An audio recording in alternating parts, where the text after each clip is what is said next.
We've come to Bajaj's corporate headquarters at Akurdi in Pune to meet with Mr. Bajaj himself. Hello sir, thank you for the show. Hi, nice to be here. Would you take us out for a drive? Why not? Let's go. Let's go. Let's go. Let's go. So of all the luxury cars that you could choose from, why did you choose Mercedes? I've just been, for some reason, especially in Pune, where I live, I've been just partial to Mercedes. And like the one we are traveling in now, and I've always wanted the long one, so I'm long-legged. So, But why Mercedes in particular? my answer would be when I started getting into these bigger, what I may call imported cars for comfort and safety. Those two reasons I got into it. Because I could afford it, otherwise I would not. And in India, in, as I said, late 60s when I bought my first car, expensive car, I mean, Mercedes was the one which was known. Correct. Compared to the others. Also, anywhere, especially Mumbai, Pune, other things being equal, even for Mercedes it was not perfect, but compared to the other three, the service was much better available. That's why I bought a Merc, and then I didn't see any reason why I should shift somewhere else. Now, BMWs and Audis also have satisfactory service available. You went to Harvard University in the early 60s. What were your experiences like over there? You know, coming from India at that time to a country that was almost exploding with cars and bikes of, you know, all kinds. Correct, and driving on the, what I would say, the wrong side of the road. Correct. So I had to go and get a license. I had an Indian driving license, which helped. Of course. I had taken from here an international driving license, but that you can't drive for too long a period. Correct.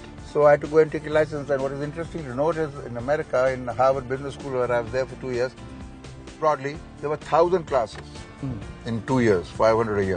Okay. It's a very hectic schedule, very busy, very tough schedule. How many classes I attended out of that 1,000? You tell me, sir. 999. And one class? There's no way out.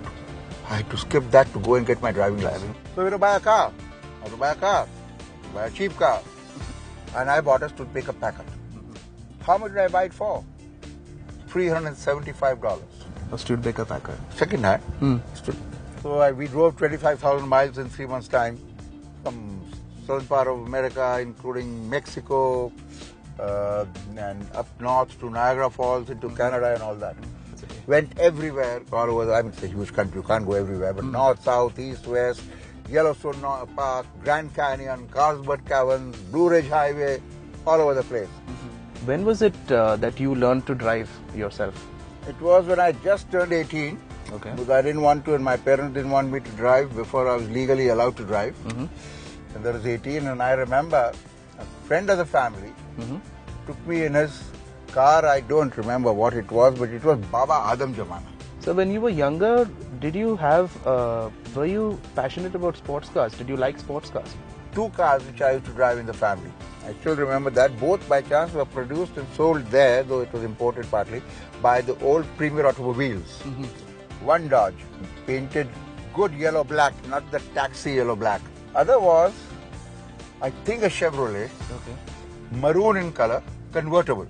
Okay. But it was not a sports car as such, but convertible. I think and I think at that time I had become quite famous in Mumbai as a eligible young, not yet a bachelor, because I was too young at the age of, I was, I think by that time 22, 23.